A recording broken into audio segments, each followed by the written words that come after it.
Hello friends, my name is Arshpreet. हमने last video में पढ़ा था about electric dipole placed in a uniform electric field के बारे में। ठीक है, आज हम पढ़ने जा रहे हैं about electric flux and Gauss law के बारे में। सबसे पहले इलेक्ट्रिक फ्लक्स शुरू करने से पहले मैं आप सबको बताना चाहती हूँ एक टर्म के बारे में जिसका नाम है एरिया वेक्टर। चलिए देखते हैं। ये हो गया एक्स एक्सिस, ये y और ये z एक्सिस, 3 डायमेंशनल एक्सिस हुई है। सपोज मैंने इस एक्स वाई प्लेन में एक स्क्वायर रखा जिसकी सारी साइड्स हैं a।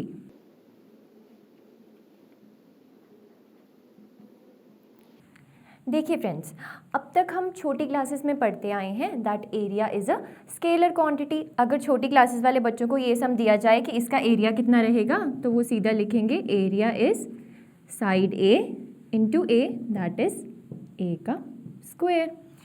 बट अब क्लास 12th में हम क्या पढ़ने जा रहे हैं कि दैट एरिया स्केलर नहीं है, क्या है, वेक्टर क्वांटिटी। वेक्टर क्वांटिटी में आपको पता है कि इसके पास मैग्नीट्यूड भी रहेगा प्लस डायरेक्शन भी रहेगी। मैग्नीट्यूड तो यही हो गया ए स्क्वायर। अब बात आती है कि डायरेक्शन क्या रहेगी। देखिए फ्रेंड्स, उसके लिए हम इस स्क्वायर को नाम दे देते हैं A B C and D. अब मैं एरिया को लिखूंगी, area is equals to, area vector is equals to A B vector cross B C vector, that is two vectors का क्रॉस प्रोडक्ट। ये क्या है, क्रॉस प्रोडक्ट।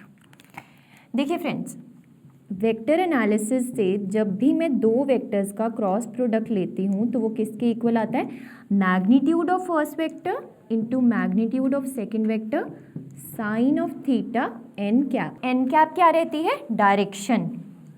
एन कैप क्या रहती है, डायरेक्शन। देखिए, ए बी वेक्टर की वैल्यू सब्स्टिट्यूट कीजिए, इसका मैग्नीट्यूड क्या हुआ, A into A sine of theta N cap. Theta क्या रहेगा यहाँ पे फ्रेंड्स, थीटा रहेगा ये angle, this angle is of 90 degree. Theta की वैल्यू कितनी आई, 90 डिग्री। सो एरिया वेक्टर की वैल्यू आ गई A square sine of 90 into N का कैप। अब आप सबको पता है साइन 90 की वैल्यू कितनी होती है, साइन 90 की वैल्यू होती है 1, मीन्स ये तो 1 आ गया। अब डायरेक्शन, देखिए मैग्नीट्यूड तो हमें पहले भी पता था कि ए स्क्वायर आ रहा है, बात सारी किसकी थी कि डायरेक्शन क्या आएगी एरिया वेक्टर की। देखिए फ्रेंड्स, एक्स वाई प्लेन में मैंने स्क्वायर को रखा हुआ है तो दो डायरेक्शंस पॉसिबल हैं इसमें एरिया वेक्टर की, या तो आउटवर्ड होगी या फिर इनवर्ड होगी, मीन्स या तो प्लस जेड होगी या फिर माइनस जेड होगी। इसको मैं कैसे लिखूंगी, अगर एक्स कैप के साथ यूनिट वेक्टर है आई कैप डोनेटेड, इसके साथ जे, इसके साथ हमें पता नहीं है तो इसको मैं कैसे लिखूंगी, आपको याद करने का तरीका है लाइक दिस। जब भी मैं क्लॉकवाइज मूव करूंगी, जब भी मैं क्लॉकवाइज मूव करूंगी, दैट इज आई क्रॉस जे, तो वो हमेशा क्या रहेगा, पॉजिटिव के, क्या रहेगा, पॉजिटिव के। एंड जब मैं मूव करूंगी anti clockwise, that is J cross I, ऐसे जा रही हूँ ना, क्लॉक कैसे चलती है, लाइक दिस, इस डायरेक्शन में, बट अब मैं जे क्रॉस आई ले रही हूँ, एंटी क्लॉकवाइज जा रही हूँ, तो ये हमेशा नेगेटिव ऑफ के कैप आएगा। तो अब इधर मैंने ए स्क्वायर कैसे आ सकता है मेरे पास, A B cross of B C करूँ तब भी ए स्क्वायर आएगा, अगर मैं B C cross of A भी करूँ तो भी ए स्क्वायर आएगा। तो डायरेक्शंस दो पॉसिबल रहेंगी इस केस में, एन कैप की वैल्यू या फिर के कैप हो सकती है या फिर माइनस ऑफ के कैप हो सकती है। तो यहाँ से हमें ये पता चला कि एरिया अब क्या है, एक वेक्टर क्वांटिटी है जिसका मैग्नीट्यूड भी है और डायरेक्शन भी है। मैग्नीट्यूड क्या रहेगा, ए स्क्वायर, और डायरेक्शंस दो पॉसिबिलिटी है यहाँ पे मेरा, क्योंकि स्क्वायर मैंने कहाँ पे रखा है, एक्स वाई प्लेन में, तो मैग्नीट्यूड की दो, सॉरी डायरेक्शंस की दो पॉसिबिलिटीज़ रहेंगी, के कैप एंड माइनस के कैप। ठीक है, तो जब भी मेरे पास सरफेस क्या हो, ओपन, तो डायरेक्शंस कि 2 पॉसिबिलिटीज़ रहती हैं। कितनी पॉसिबिलिटीज़ रहती हैं? 2, या तो आउटवर्ड या फिर इनवर्ड। ठीक है, अब हम डिस्कस करेंगे अगर मुझे 3 डायमेंशनल में बात करनी है। अब ये स्क्वायर था, अब मैं बात करूं अगर क्यूब की, तो उसमें कैसे मैं फाइंड कर सकती हूँ कि डायरेक्शन कहाँ रहेगी एरिया वेक्टर की। अब हम बात करेंगे क्लोज्ड फिगर्स के बारे में या फिर क्लोज सर्फेसेस के बारे में। क्लोज सर्फेस में मैं एग्जांपल ले रही हूँ क्यूब की।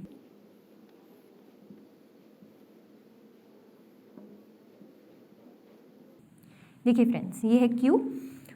अगर मुझे इस सरफेस का एरिया वेक्टर निकालना है, इस सरफेस का एरिया वेक्टर निकालना है। अभी मैंने आपको बताया कि 2 पॉसिबिलिटीज़ होंगी। स्क्वायर के केस में 2 पॉसिबिलिटीज़ थी ना, या प्लस के कैप या माइनस के कैप। तो इसमें भी 2 पॉसिबिलिटीज़ होनी चाहिए, या तो एरिया वेक्टर आउटवर्ड जाएगा या फिर इनवर्ड जाएगा। बट कन्वेंशनली हम हमेशा क्या लेते हैं? आउटवर्ड वाला एरिया वेक्टर कंसिडर करते हैं। मीन्स जब भी आपके पास क्लोज सरफेस आएगा तो ये वाली पॉसिबिलिटी हट जाएगी, ये वाली पॉसिबिलिटी हट जाएगी। हमेशा सिर्फ आउटवर्ड वाला एरिया वेक्टर कंसिडर करेंगे। आइए अब देखते हैं क्यूब को। देखिए फ्रेंड्स, ये है क्यूब। अब अगर मुझे इस सरफेस का एरिया वेक्टर निकालना है तो इस सरफेस का एरिया वेक्टर क्या होगा? इसके नॉर्मल मीन्स आउटवर्ड। नीचे वाला, इसके अंदर भी एक एरिया वेक्टर जाएगा, बट वो पॉसिबिलिटी हम कभी भी नहीं लेते, बिकॉज कन्वेंशनली हमेशा आउटवर्ड वाला लेते हैं हम एरिया वेक्टर। तो यहाँ से जो बाहर को वेक्टर जाएगा उसको मैं लूँगी area vector of this surface of cube. इसी के साथ हमारा एरिया वेक्टर फिनिश होता है। अब हम डिस्कस करेंगे अबाउट इलेक्ट्रिक फ्लक्स। देखिए फ्रेंड्स, अभी तक मैंने आपको बताया एरिया वेक्टर के बारे में। अब एरिया वेक्टर हम पढ़ क्यों रहे थे? बिकॉज मुझे इंट्रोड्यूस करना था इलेक्ट्रिक फ्लक्स। इलेक्ट्रिक फ्लक्स क्या होता है? सपोज ये इलेक्ट्रिक फील्ड लाइंस हैं और यहाँ पे मैंने कोई सरफेस रखा है perpendicular to these electric field line. ये कोई सरफेस है डेल्टा एस, ये कोई सरफेस है डेल्टा एस और ये है इलेक्ट्रिक फील्ड लाइंस।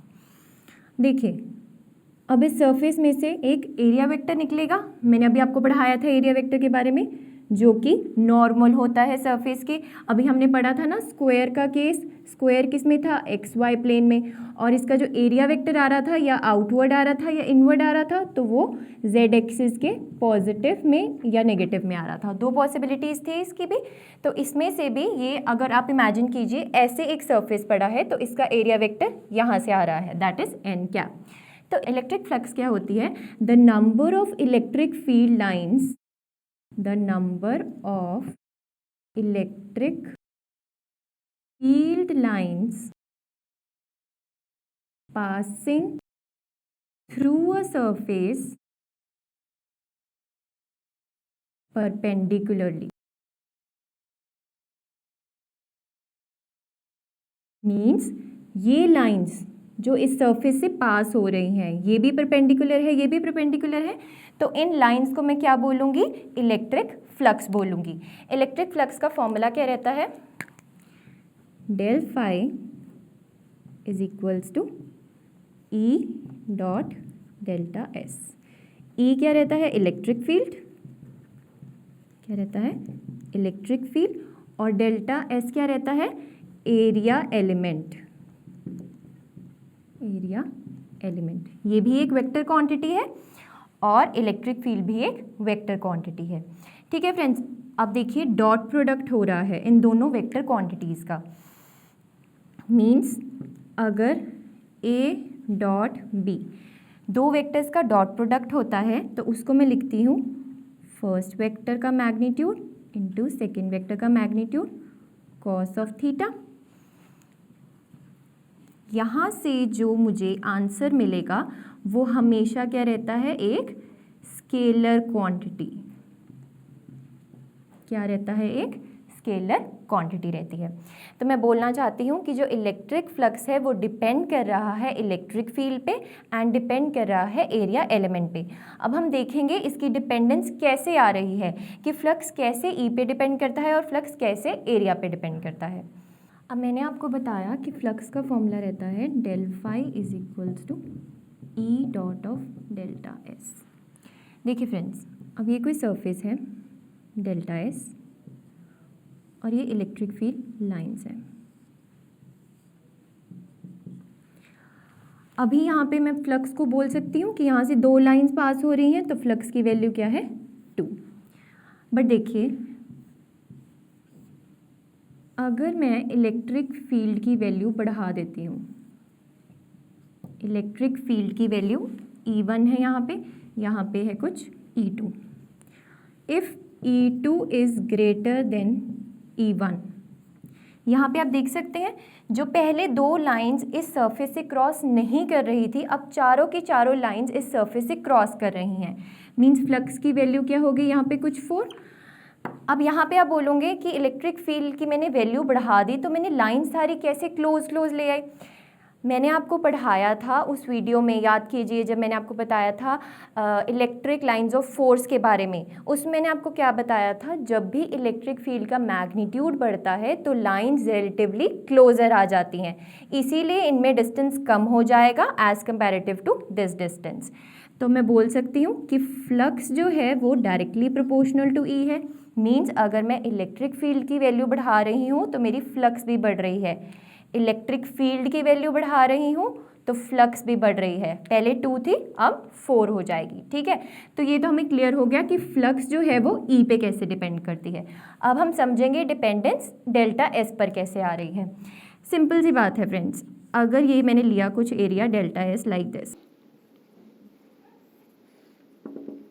यहाँ पर फ्लक्स की वैल्यू थी 2, बट अगर इलेक्ट्रिक फील्ड में उतनी ही रख रही हूँ और सरफेस में बड़ा कर देती हूँ, लाइक अब मैंने सरफेस बना दिया कुछ ऐसा, यहाँ पर छोटा था सरफेस, अब मैंने सरफेस को कर दिया बड़ा, तो सारी फील्ड लाइन जिसमें से क्रॉस हो जाएंगी, तो उस केस में भी फ्लक्स की वैल्यू बढ़ जाएगी। मीन्स फ्लक्स इस केस में भी किस पे डिपेंड करेगी, डेल्टा एस पे। तो यहाँ से आप समझ सकते हैं फॉर्मूला में ई और डेल्टा एस कहाँ से आ रहा है कि जो फ्लक्स है वो इलेक्ट्रिक फील्ड पे भी डिपेंड कर रही है और फ्लक्स जो है वो डेल्टा एस पे भी डिपेंड कर रही है। अब बात आती है कि मैं इनका सिंपल प्रोडक्ट भी ले सकती थी, मैं सिंपल लिख सकती थी E into delta S, but मैंने यहाँ पे डॉट क्यों लिया, अब उसकी बात करेंगे। डॉट क्यों लिया, देखिए ये भी वेक्टर है और ये भी वेक्टर क्वांटिटी है, तो वेक्टर्स को हम 2 ही तरह से मल्टीप्लाई कर सकते हैं, या हम उनका डॉट प्रोडक्ट ले सकते हैं या हम उनका क्रॉस प्रोडक्ट ले सकते हैं। अब मैंने आपको बताया कि जो इलेक्ट्रिक फ्लक्स होती है वो क्या होती है, electric field lines passing perpendicular to the surface. इस केस में तो इलेक्ट्रिक फील्ड लाइंस सीधी आ रही थी, बट अगर कोई ऐसा केस आ जाए जिसमें इलेक्ट्रिक फील्ड लाइंस सीधी जाने की बजाय किसी एंगल पे आ रही हैं, लाइक दिस, ये तो था मेरा यूनिट वेक्टर सरफेस को जो डिनोट कर रहा था। अब इलेक्ट्रिक फील्ड लाइंस कुछ ऐसी आ रही हैं, like this, means at some angle theta, अब देखिए मैंने तो आपको बोला था इलेक्ट्रिक फ्लक्स वही लाइंस होती हैं जो परपेंडिकुलर जाती हैं सरफेस के। अब इस केस में क्या करेंगे, ये इलेक्ट्रिक फील्ड लाइन थी और ये था एंगल थीटा। इस इलेक्ट्रिक फील्ड को मैं 2 कंपोनेंट्स में डिवाइड कर दूंगी। इस साइड का कंपोनेंट आएगा ई ऑफ कॉस थीटा और इस साइड का कंपोनेंट आएगा E of sine theta. Means जो इस केस में इलेक्ट्रिक फील्ड का कंपोनेंट इसमें कंट्रीब्यूट करेगा फ्लक्स को, वो कौन सा होगा, E of cos theta, which will be perpendicular to the surface. तो इसीलिए जब मैं इसको खोलकर लिखूंगी तो ये हो जाएगा ई delta S cos of theta, E delta S cos of theta. Theta is that angle which is between the electric field and the area vector. यहाँ पे एरिया वेक्टर था ऐसे, इलेक्ट्रिक फील्ड भी ऐसे थी, तो यहाँ पर थीटा क्या था, 0, बट यहाँ पर इलेक्ट्रिक फील्ड थी मेरी कुछ इस एंगल पर और एरिया वेक्टर था कुछ इस एंगल पर, तो यहाँ पर एंगल कितना रहेगा, थीटा रहेगा। तो इसी से मैं आपको एक्सप्लेन कर चुकी हूँ कि फ्लक्स का डिपेंडेंस ई पर कैसे आता है एंड डेल्टा एस पर कैसे आता है। अब आप देखना चाहेंगे, इसको विजुअलाइज करना चाहेंगे थ्रू डायग्राम, चलिए देखते हैं। देखिए फ्रेंड्स, ये जो ग्रीन वाली लाइन आपको दिख रही है, this is known as area vector, this is known as area vector. और जो ये लाइंस आपको दिख रही हैं, ये क्या है, मेरी electric fields, electric field lines बनाई हैं मैंने, जो इस सरफेस से पास हो रही हैं। इस टाइम पर मेरा एंगल इस एरिया वेक्टर और इस इलेक्ट्रिक फील्ड लाइन के बीच में क्या है, ज़ीरो, बिकॉज ये दोनों पैरेलल हैं। तो इस केस में क्या हो गया, जब कॉस थीटा ज़ीरो हो जाएगा, यहाँ पर आ जाइए, जब कॉस थीटा ज़ीरो हो जाएगा तो कॉस ज़ीरो की वैल्यू कितनी होती है, 1। तो मतलब उस टाइम पे मेरी जो फ्लक्स रहेगी वो क्या रहेगी, मैक्सिमम रहेगी। बट अगर मैंने इलेक्ट्रिक फील्ड लाइंस किसी इस एंगल पर डाल दी, लाइक एरिया वेक्टर तो अब सीधा ही है, और ये जो लाइन थी इलेक्ट्रिक फील्ड, अब ये किसी एंगल थीटा पर जा रही है, तो मैं इस इलेक्ट्रिक फील्ड लाइन को 2 कंपोनेंट्स में डिवाइड कर दूंगी। जो एक कंपोनेंट आएगा इसी एरिया वेक्टर के अलॉन्ग, और एक कंपोनेंट आएगा इस डायरेक्शन में, लाइक दिस। ये वाला कंपोनेंट आ जाएगा इस प्लेन में ही, और जो ये वाला कंपोनेंट आ जाएगा वो आ जाएगा इस ग्रीन लाइन की पैरेलल। तो मैं क्या बताना चाहती हूँ कि जो फ्लक्स होती है वो डिपेंड करती है कॉस ऑफ थीटा पे, कि इलेक्ट्रिक फील्ड किस एंगल से फॉल कर रही है सरफेस पे। अब हम कुछ डिस्कशन करेंगे अबाउट फ्लक्स के बारे में, चलिए देखते हैं। अब अगर मुझे फाइंड करनी है इलेक्ट्रिक फ्लक्स इस टाइप के सरफेस की, तो मैं इस टाइप के सरफेस को डिवाइड कर दूंगी स्मॉल स्मॉल एरिया एलिमेंट्स में, और इनका एरिया वेक्टर रहेगा आउटवर्ड, लाइक दिस। ठीक है, इसका भी रहेगा आउटवर्ड। जब मुझे आउटवर्ड बनाना है ना इस डायरेक्शन में, लाइक दिस, बाहर वाली साइड, तो मैं इसको डॉट से रिप्रेजेंट करूँगी। किससे रिप्रेजेंट करूँगी, डॉट से। ये एरिया एलिमेंट होगा delta S1, delta S2, delta S3, ऐसे बहुत सारे एरिया एलिमेंट्स बन जाएंगे। तो जो नेट फ्लक्स होगा, फ्लक्स नेट, उसकी वैल्यू आ जाएगी summation of delta x E dot delta S. Means ऐसे सारे सर्फेसेस की मैं अगर फ्लक्स को ऐड कर दूंगी तो मेरे पास नेट फ्लक्स की वैल्यू आ जाएगी।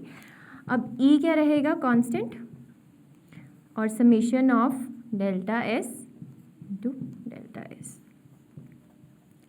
देखिए फ्रेंड्स, अब अगर मैं इस केस में लिमिट लगा देती हूँ कि delta x approaches to zero, limit delta s approaches to zero, means मैं इस पूरे सरफेस में कंसिडर कर रही हूँ कि बहुत ही छोटे छोटे सरफेसेस से ये बना हुआ है, ये टोटल सरफेस। तो उस केस में मैं क्या करती हूँ कि ये समेशन साइन को रिप्लेस कर देती हूँ इंटीग्रेशन से।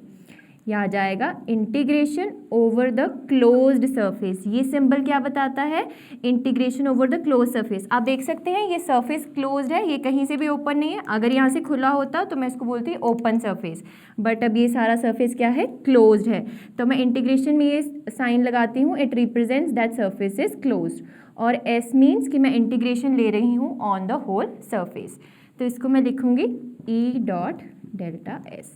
तो फ्लक्स नेट का मेरे पास फॉर्मूला क्या आ जाएगा, टोटल फ्लक्स अगर मुझे इस सरफेस की फाइंड करनी है तो वो आ जाएगी S E dot delta S.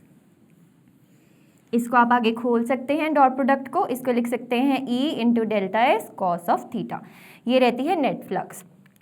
अब बात करते हैं हम कुछ फ्लक्स के बारे में कि फ्लक्स क्या होती है, एक स्केलर क्वांटिटी होती है। क्या होती है, स्केलर क्वांटिटी। स्केलर क्वांटिटी क्यों हुई, बिकॉज डॉट प्रोडक्ट हो रहा है, और जब भी दो वेक्टर्स का डॉट प्रोडक्ट होता है मुझे हमेशा क्या मिलती है, एक स्केलर क्वांटिटी मिलती है। उसके बाद चलते हैं हम, इसके यूनिट्स क्या होंगे, क्या इसके यूनिट्स क्या होंगे। देख सकते हैं फ्रेंड्स, अब फ्लक्स बना है ई डॉट डेल्टा एस से।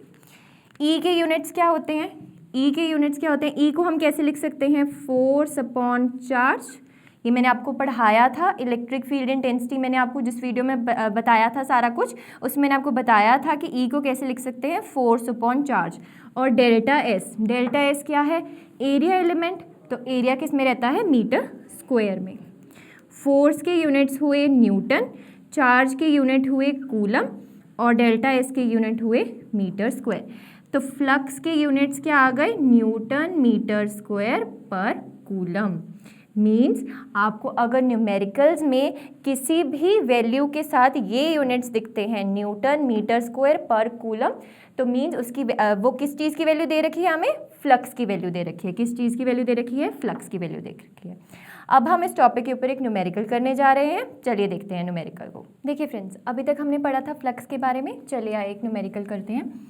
इलेक्ट्रिक फील्ड की वैल्यू मुझे दे रखी है इतनी, that is 3/5 E naught I cap. Means X axis की तरफ कितनी वैल्यू है इसकी, 3/5 ई नॉट।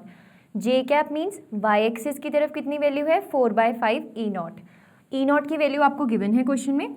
आपको फाइंड करना है flux of this field through a rectangular surface of area. आपको एरिया भी गिवन है 0.2 मीटर स्क्वायर। यहाँ पर देखने वाली बात है कि एरिया कौन से प्लेन में है, that is y z plane. और जब एरिया, सबसे पहले याद कीजिए मैंने आपको स्क्वायर की एग्जांपल दी थी, और वो स्क्वायर कहाँ पे प्लेस था, एक्स वाई प्लेन में, और उसका एरिया वेक्टर कहाँ पे आ रहा था, या तो बाहर वाली साइड या अंदर वाली साइड, मींस जेड कैप के अलॉन्ग आ रहा था। तो अगर मेरा स्क्वायर मतलब यहाँ पर जो सरफेस है वो प्लेस्ड है वाई जेड प्लेन में, तो इसका एरिया वेक्टर कहाँ रहेगा, एक्स एक्सिस की तरफ, एक्स एक्सिस की तरफ। और फ्लक्स आपको पता ही है अब क्या होती है, that is E dot area. Area में यहाँ पे लिख रही हूँ, वहाँ पे मैंने लिखा था डेल्टा एस, वो भी एरिया एलिमेंट ही था। ठीक है, अब डॉट प्रोडक्ट हम ले रहे हैं ई और ए का, और एरिया का जो वेक्टर है वो एक्स एक्सिस के अलॉन्ग है, तो इलेक्ट्रिक फील्ड भी वही कंट्रीब्यूट करेगी जो एरिया के परपेंडिकुलर होगी। तो वाई जेड के परपेंडिकुलर क्या हुआ, एक्स कंपोनेंट, तो ई का भी कौन सा कंपोनेंट आएगा, सिर्फ और सिर्फ एक्स वाला। मीन्स यहाँ पे मुझे डॉट प्रोडक्ट लेना है ई ऑफ एक्स इंटू ए का। ई ऑफ एक्स की वैल्यू डाल दीजिए 3/5 ई नॉट इंटू ए की value that is 0.2, that is 0.2। अब ये दोनों सेम ही लाइन में जा रहे हैं, मींस एक्स एक्सिस के अलॉन्ग ही जा रहे हैं, तो इनके बीच में एंगल क्या रहेगा, 0 डिग्री। तो अगर आपको लिखना भी है कॉस ऑफ 0 तो आप लिख सकते हैं, बट कॉस ऑफ 0 की वैल्यू क्या हो जाएगी, 0 डिग्री की वैल्यू क्या हो जाएगी, 1। ठीक है, 3/5 ई नॉट की वैल्यू आपको क्वेश्चन में दे रखी है 2 × 10⁻³ इंटू 0.2, इसको आप लिख सकते हैं 2/10। ये तो 1 ही था, अब फाइंड कर लीजिए 3 × 2 6, 6 × 2 12, 12/5। ये 10 से ये एक पावर कट गई, 10 का स्क्वायर, तो ये आ गया 240, इसकी वैल्यू आ जाएगी 240। अब बात आती है मैं यहाँ पे छोड़ दूँ 240, नहीं, इसके साथ आएंगे इसके यूनिट्स भी, और यूनिट्स मैंने अभी आपको बताए थे, electric field was force upon charge. Area किस में था, ये दे रखा है आपको मीटर स्क्वायर में, मीटर स्क्वायर में, तो इसके यूनिट्स क्या आ जाएंगे, फोर्स रहेगा न्यूटन्स में, चार्ज रहेगा कूलम में, और एरिया रहेगा मीटर स्क्वायर में, तो इसके यूनिट्स आ जाएंगे न्यूटन मीटर स्क्वायर पर कूलम।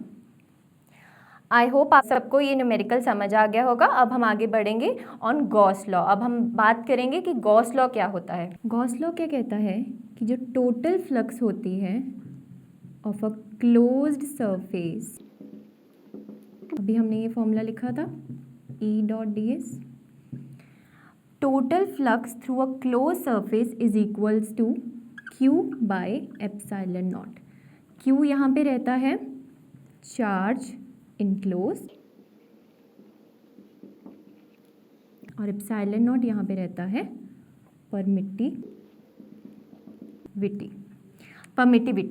परमिटिविटी के बारे में मैंने आपके साथ डिटेल डिस्कशन करी थी उस वीडियो में, जिसमें मैंने आपको पढ़ाया था अबाउट कूलम्स लॉ।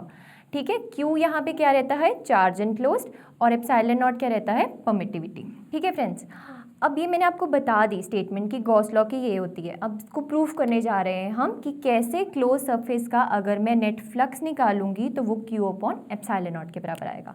देखिए, कंसिडर कर लीजिए एक स्फीयर, इसके सेंटर पर कोई चार्ज पड़ा है Q0। स्फीयर का रेडियस है ये r। यहाँ सरफेस पे मैंने कंसिडर किया है एक एरिया एलिमेंट इलेक्ट्रिक फील्ड भी इस डायरेक्शन में जा रही है और इस एरिया से जो इसका एरिया वेक्टर निकल रहा है वो भी इलेक्ट्रिक फील्ड के पैरेलल जा रहा है।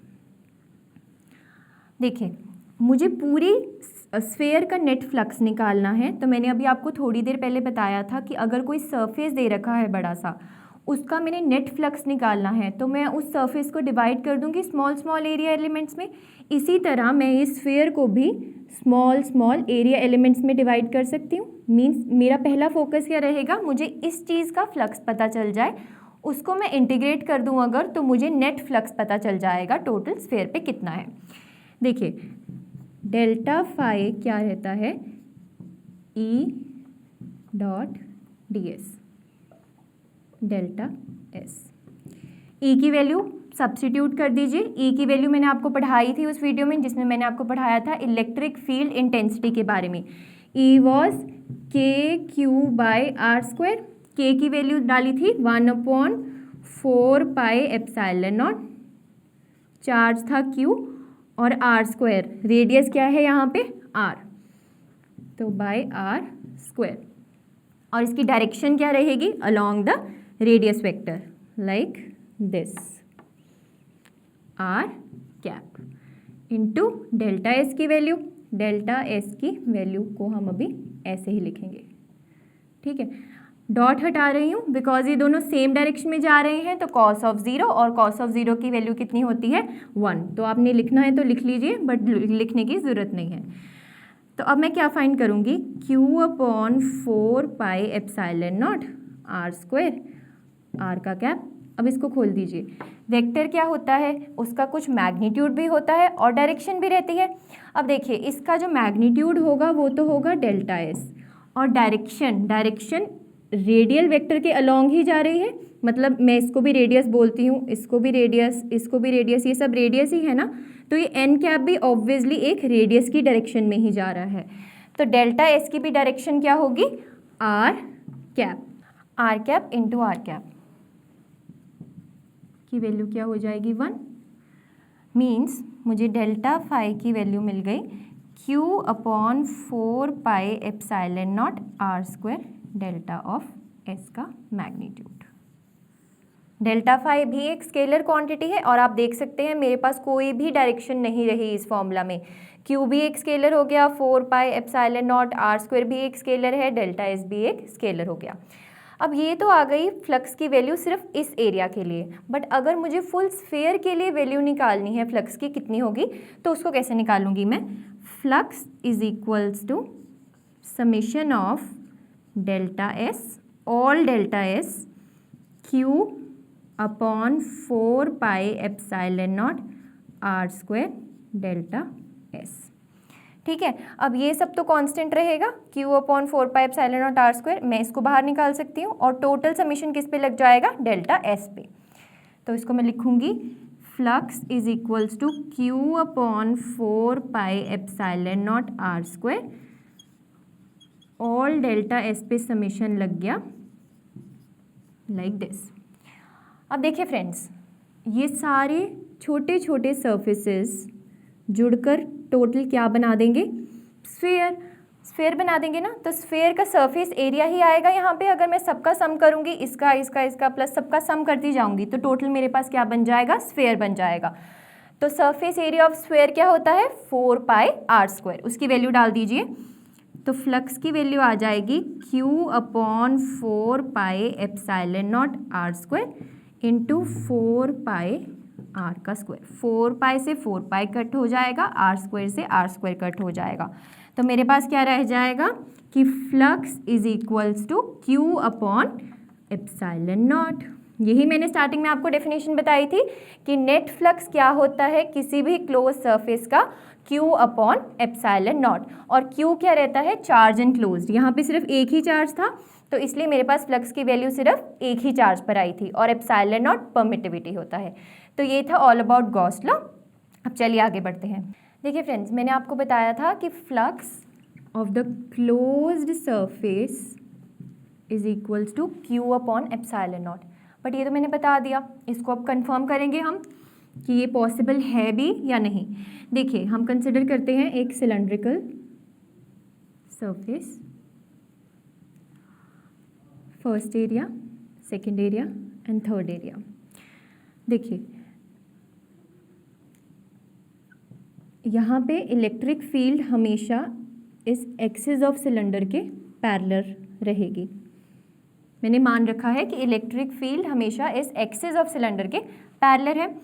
अभी जो सेकेंड सरफेस है इससे कोई एरिया वेक्टर निकलेगा इस डायरेक्शन में, और इस सरफेस से एरिया वेक्टर निकलेगा इस डायरेक्शन में, क्योंकि मैंने आपको बताया था जब भी सरफेस क्लोज होगा तो उस केस में जो एरिया वेक्टर होगा वो हमेशा हम आउटवर्ड वाला लेंगे, इनवर्ड वाला नहीं लेंगे। क्यूब वाली एग्जांपल दी थी ना आपको भी थोड़ी देर पहले, तो इसका हो जाएगा एरिया वेक्टर दिस डायरेक्शन में, और व्हाट अबाउट दिस, इसका हो जाएगा इस डायरेक्शन में। मीन्स अगर मुझे इस सिलेंडर पर नेट फ्लक्स निकालनी है तो वो कॉम्बिनेशन होगा flux 1 plus flux 2 plus flux 3 का। देखिए अगर हम गॉस लॉ के अकॉर्डिंगली चलें तो Q यहाँ पर मैं कोई भी चार्ज इनक्लोज नहीं करा रही, इस पूरे सिलेंडर में कोई भी चार्ज नहीं है, तो इस फ्लक्स की वैल्यू क्या आनी चाहिए, सीधा ही ज़ीरो आनी चाहिए। बट हम फ्लक्स की डेफिनेशन यूज़ करेंगे ये वाली E डॉट डी एस वाली, उससे हम बताएंगे कि अगर कोई भी चार्ज इनक्लोज नहीं है तो फ्लक्स की वैल्यू क्या रहेगी, ज़ीरो रहेगी। अब सबसे पहले हम फाइंड करने जा रहे हैं फाई 3 की वैल्यू। फ्लक्स होता है E dot delta S, means ये सरफेस 3 है तो मैं यहाँ पे लिख सकती हूँ E dot of S3। Dot product हो रहा है, इलेक्ट्रिक फील्ड जा रही है मेरी इस डायरेक्शन में और S जा रहा है मेरा एरिया वेक्टर इस डायरेक्शन में। इसमें एंगल कितना बन रहा है फ्रेंड्स, 90 डिग्री। तो इसको मैं लिख सकती हूँ E into S3 cos of 90 degree, और कॉस ऑफ 90 डिग्री की वैल्यू क्या होती है, ज़ीरो। तो फ्लक्स 3 की वैल्यू क्या आ गई, ज़ीरो। मीन्स मेरे नेट फ्लक्स में फ्लक्स 3 की कोई भी कॉन्ट्रीब्यूशन नहीं आएगी। अब हम फाइंड करेंगे फ्लक्स 1 और फ्लक्स 2 की वैल्यू। पहले फाइंड करते हैं फ्लक्स 2 की value. Flux 2 is E into S2। अब आप देख सकते हैं डॉट प्रोडक्ट जब हम खोलेंगे E S2 कॉस ऑफ, अब इलेक्ट्रिक फील्ड भी इस डायरेक्शन में जा रही है और एरिया वेक्टर भी इस डायरेक्शन में जा रहा है। मीन्स इन दोनों के बीच में एंगल कितना रहेगा, 0 डिग्री, तो cos of 0। So E S2 और कॉस ऑफ 0 की वैल्यू कितनी होती है, 1। सो फ्लक्स 2 की वैल्यू आ गई मेरे पास E इंटू S2। फ्लक्स 1 की वैल्यू फाइंड करेंगे अब हम, E into S1। Dot product को खोलिए, E S1 कॉस ऑफ। अब देखिए फ्रेंड्स, E जा रहा है मेरा इस डायरेक्शन में और सरफेस का S1 का जो वेक्टर जा रहा है वो जा रहा है इस डायरेक्शन में। मीन्स इन दोनों के बीच में एंगल कितना है, 180 डिग्री। तो यहाँ पे आ जाएगा कॉस ऑफ 180 डिग्री। तो फ्लक्स 1 की वैल्यू क्या आ जाएगी, E S1, और कॉस ऑफ 180 की वैल्यू होती है -1, तो इसके आगे एक नेगेटिव साइन आ जाएगा। अब आप देख सकते हैं कि जो ये सरफेस है ये और ये, इन दोनों का सरफेस सेम होगा, मतलब सरफेस एरिया सेम होगा। S1 is equals to S2 is equals to S substitute कर सकती हूँ मैं यहाँ पे। तो फ्लक्स 2 की वैल्यू आ गई E ऑफ S और फ्लक्स 1 की वैल्यू आ गई minus of E of S। यहाँ पे सब्सटीट्यूट कर दीजिए, फ्लक्स 1 की वैल्यू थी minus of ES plus flux 2 की वैल्यू थी plus of ES। So minus of ES से प्लस ऑफ ES कटा, इन दोनों के कॉन्ट्रीब्यूशन भी नहीं आई। फ्लक्स ऑफ 3 तो पहले ही 0 था, तो फ्लक्स नेट कितना आ गया मेरे पास, 0। यही मैंने आपको पहले बताया था कि इस पूरे सिलेंडर में कोई चार्ज इनक्लोज है ही नहीं, तो सीधा ही फ्लक्स की वैल्यू मैं क्या लिख दूंगी, 0 लिख दूंगी। इतनी सारी कैलकुलेशन करने की ज़रूरत ही नहीं है। तो यहाँ से मुझे हमेशा पता चला जब भी कोई क्लोज सरफेस है और मुझे उसका टोटल नेट फ्लक्स फाइंड करना है, तो मैं सबसे पहले देखूंगी कि वो पूरा सरफेस कितना चार्ज इनक्लोज कर रहा है डिवाइडेड बाय परमिटिविटी वैल्यू। तो इसी के साथ हमारा गॉस लॉ की डिस्कशन फिनिश होती है। अब हम डिस्कस करने जा रहे हैं कुछ important points of Gauss law. पहला पॉइंट रहेगा, Gauss law is applicable for all closed surfaces no matter what its size और शेप इज। मीन्स कोई भी क्लोज सरफेस है लाइक दिस, इन सबके ऊपर गॉस लॉ एप्लीकेबल है। डिपेंड नहीं करेगा कि शेप क्या रहेगी या साइज क्या रहेगा। Gauss law which was flux is equals to Q upon epsilon not. Second point क्या रहेगा हमारे पास, इन डेफिनेशन जो ये Q आ रहा है हमारे पास, ये Q क्या रहता है, charge enclosed, Q is charge enclosed. Let us take 3 charges 1, 2 and 3, and let us take 3 more charges 4, 5 and 6. देखिए फ्रेंड्स, अब जो गॉस लॉ की डेफिनेशन है उसके अकॉर्डिंगली जो मेरा Q था वो क्या था, चार्ज इनक्लोज्ड. तो मीन्स इस फिगर में जो फ्लक्स आएगी वो किन चार्जेस की वजह से आएगी, first charge, second charge and third charge. Means net flux will be due to first charge, second charge and third charge. और इलेक्ट्रिक फील्ड किसकी वजह से आएगी, इलेक्ट्रिक फील्ड किसकी वजह से आएगी, due to all these charges, due to all these charges. ठीक है फ्रेंड्स, अब नेक्स्ट पॉइंट रहेगा कि कोई भी सरफेस जो मैं यूज़ कर रही हूँ गॉस लॉ समझाने के लिए, लाइक अगर ये चार्जेस हैं ऐसी सिमेट्री में प्रेजेंट है, मैं इनके अक्रॉस कोई भी सरफेस ड्रॉ कर रही हूँ लाइक दिस, तो इस सरफेस को मैं क्या बोलती हूँ, गॉसियन सरफेस. क्या बोलती हूँ, गॉसियन सरफेस. नेक्स्ट पॉइंट क्या रहेगा, नेक्स्ट पॉइंट है कि Gauss law is more convenient to find electric field as comparative to Coulomb's law. Is more convenient to find electric field as comparative to Coulomb law.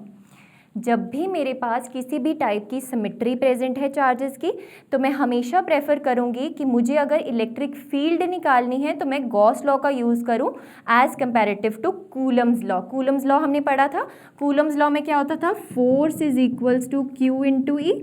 हमें पहले electric field निकालनी पड़ती थी और वहाँ से हमारे पास फोर्स आ जाता था, राइट. बट गॉस लॉ अगर हमारे पास प्रेजेंट है तो हम मोर कन्वीनियंटली निकाल सकते हैं इलेक्ट्रिक फील्ड की वैल्यू.